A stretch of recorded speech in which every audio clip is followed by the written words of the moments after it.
नवोदय की तैयारी करने वाले सभी विद्यार्थियों को नमस्कार। आज गणित का अगला टॉपिक है क्षेत्रफल और परिमाप। तो क्षेत्रफल और परिमाप से पहले पूछेंगे कि अपने सिलेबस में आयत और वर्ग दो चीजों का ही क्षेत्रफल और परिमाप पूछा जाता है। तो सबसे पहले अपन समझते हैं कि आयत किसे कहते हैं और वर्ग किसे कहते हैं।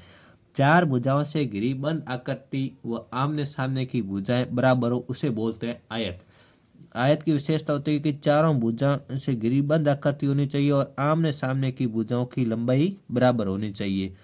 और वर्ग चार भुजाओं से घिरी बंद आकृति ये भी होती है, लेकिन इसकी चारों भुजाएं समान होती है और आयत की आमने सामने की भुजाएं बराबर होती है। जैसे इसकी 4 सेंटीमीटर है तो चारों भुजाओं की लंबाई 4 सेंटीमीटर होगी, लेकिन आयत में अगर ये 6 सेंटीमीटर की लंबाई है तो सामने वाली लंबाई 6 सेंटीमीटर की होगी। चौड़ाई 2 सेंटीमीटर तो सामने वाले लंबाई चौड़ाई 2 सेंटीमीटर होगी। अब आयत और वर्ग समझने के बाद क्षेत्रफल और परिमाप टॉपिक है। तो क्षेत्रफल किसे कहते हैं और परिमाप किसे कहते हैं ये समझने का प्रयास करते हैं। तो क्षेत्रफल की परिभाषा है कि किसी आकृति की भुजाओं से घिरा हुआ स्थान, किसी आकृति की भुजाओं से घिरा हुआ स्थान उसे तो बोलते हैं क्षेत्रफल। परिमाप किसी आकृति की सभी भुजाओं के योग को बोलते हैं परिमाप। अब इस आकृति की सहायता से इन परिभाषाओं को समझते हैं। जिस प्रकार क्षेत्रफल का मतलब होता है कि इस आकृति ये एक आयत है, आमने सामने की भुजाएं बराबर 6 सेंटीमीटर, ये भी 6 सेंटीमीटर, ये 4 सेंटीमीटर तो ये भी 4 सेंटीमीटर। अब इस आकृति में जो छायांकित भाग है, ब्लैक वाला भाग है, ये क्षेत्रफल। इस आकृति के अंदर घिरा हुआ पूरा स्थान है, इसको तो बोलते हैं क्षेत्रफल। और परिमाप का मतलब है सभी भुजाओं का योग, इसके चारों ओर जो लाल लाइन है इसकी लंबाई को परिमाप। परि का मतलब होता है चारों ओर, माप का मतलब होता है इसकी माप। चारों ओर की, जिस आकृति की चारों ओर की माप है उसे बोलते हैं परिमाप। और क्षेत्रफल है अंदर के क्षेत्र को बोलते हैं क्षेत्रफल। अब ये ज्ञात कैसे करते हैं, तो इसी आकृति का अपन क्षेत्रफल और परिमाप दोनों ज्ञात करते हैं। ये एक आयत की आकृति है। तो सबसे पहले आकृति क्षेत्रफल का सूत्र होता है। अब आयत के क्षेत्रफल का सूत्र है लंबाई गुणा चौड़ाई, और आयत वर्ग के क्षेत्रफल का सूत्र है भुजा गुणा भुजा। तो सभी बच्चों ये क्षेत्रफल और परिमाप के सूत्र आपको याद करने। आयत का क्षेत्रफल का सूत्र है लंबाई गुणा चौड़ाई और वर्ग का है भुजा गुणा भुजा। अब परिमाप के बारे में बात करें तो आयत का परिमाप का सूत्र है 2 गुणा लंबाई प्लस चौड़ाई और वर्ग का है 4 गुणा भुजा। एक वर्ग की आकृति भी अपन यहाँ पर बना देते हैं और जिसकी लंबाई रखते हैं अपन किसी एक भुजा की माप रखते हैं 6 सेंटीमीटर। कितने सेंटीमीटर? 6 सेंटीमीटर रखी है इसकी माप। इसका मतलब होता है कि वर्ग की ये विशेषता होती है कि चारों भुजा बराबर है। एक भुजा आपको 6 सेंटीमीटर बता दी तो ये समझ लो कि ये भी 6 की होगी, ये भी 6 की होगी और ये भी 6 की होगी। अब क्षेत्रफल ज्ञात करना है तो क्षेत्रफल का सूत्र है आयत के क्षेत्रफल का सूत्र है लंबाई गुणा चौड़ाई। तो इसकी लंबाई तो है 6 सेंटीमीटर और चौड़ाई है 4 मीटर। 6 चौक 24, ये 24 सेंटीमीटर इस आयत का हो गया क्षेत्रफल। अब परिमाप ज्ञात करना है तो इन चारों भुजाओं का योग ज्ञात करना। भुजाओं का योग 6 और 4 10, 10 और 4 10 और 6 16, 16 और 4 20। तो इसका आयत का क्षेत्रफल हो गया 24 सेंटीमीटर और परिमाप हो गया 20 सेंटीमीटर। अब इस वर्ग के बारे में बात करें तो वर्ग का क्षेत्रफल का सूत्र है भुजा गुणा भुजा। तो 6 गुणा 6 हो जाएगा क्योंकि एक भुजा की लंबाई 6 है, तो 36 सेंटीमीटर हो गया। परिमाप ज्ञात करना है तो 4 गुणा भुजा करना और भुजा 6 है तो 6 चौक 24। अब इस वर्ग का क्षेत्रफल हो गया भुजा गुणा भुजा 6 छक्के 36 और इस वर्ग का परिमाप हो गया 4 गुणा भुजा 4 छक्के 24 सेंटीमीटर। अब ऐसा करते हैं कि आयत और वर्ग का परिमाप और क्षेत्रफल आपको समझ में आ गया होगा परिभाषा। अब अपन प्रश्न सॉल्व करते हैं। पहला प्रश्न है कि उस आयत का क्षेत्रफल बताओ जिसकी लंबाई 8 सेंटीमीटर और चौड़ाई 4 सेंटीमीटर हो। एक आयत है जिसकी लंबाई तो है 8 सेंटीमीटर और चौड़ाई है 4 सेंटीमीटर। अपने को क्षेत्रफल ज्ञात करना है तो क्षेत्रफल, आयत के क्षेत्रफल का सूत्र था लंबाई गुणा चौड़ाई।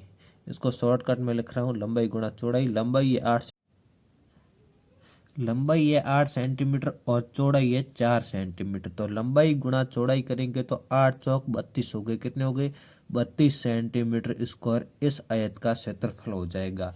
अगला प्रश्न देखते हैं। उस आयत का परिमाप बताओ जिसकी लंबाई 10 सेंटीमीटर व चौड़ाई 8 सेंटीमीटर है। अब एक और आयत है जिसकी लंबाई है 10 सेंटीमीटर और चौड़ाई है 8 सेंटीमीटर। अब इसका परिमाप ज्ञात करना। परिमाप का सूत्र अपने पहले ज्ञात किया था कि आयत के परिमाप का सूत्र है 2 गुणा लंबाई प्लस चौड़ाई। तो सूत्र लिख देते हैं। परिमाप का सूत्र है, आयत के परिमाप का सूत्र है 2 गुणा लंबाई प्लस चौड़ाई। तो यहाँ पर भी 2 गुणा लंबाई 10 सेंटीमीटर है और चौड़ाई 8 सेंटीमीटर। कितना हो गया? 2 गुणा 18, 18 दूनी 36, 36 सेंटीमीटर इसका परिमाप हो जाएगा। या आप ऐसे ज्ञात कर सकते हैं कि 10 और 8 कितने हो गए? 18। तो आमने सामने की भुजाएं बराबर होगी तो ये भी भुजा 10 सेंटीमीटर की, 8 के सामने वाली 8 की। 10 और 8 18, 18 और 10 28, 28 और 8 36 सेंटीमीटर हो गया। अब अगला प्रश्न है कि उस वर्गाकार खेत का क्षेत्रफल व परिमाप ज्ञात करो जिसकी एक भुजा 5 सेंटीमीटर है। अब एक वर्गाकार खेत है, ये ले लिया वर्गाकार खेत। इसकी प्रत्येक एक भुजा 5 सेंटीमीटर है। इसका मतलब ये हो गया कि इसकी चारों भुजाएं भी, वर्ग का मतलब है चारों भुजाएं समान हो, तो एक भुजा 5 सेंटीमीटर है तो चारों भुजा भी 5 सेंटीमीटर होगा। अब अपने को क्षेत्रफल और परिमाप दोनों ज्ञात करने। क्षेत्रफल का सूत्र याद है आपको, भुजा गुणा भुजा। और परिमाप का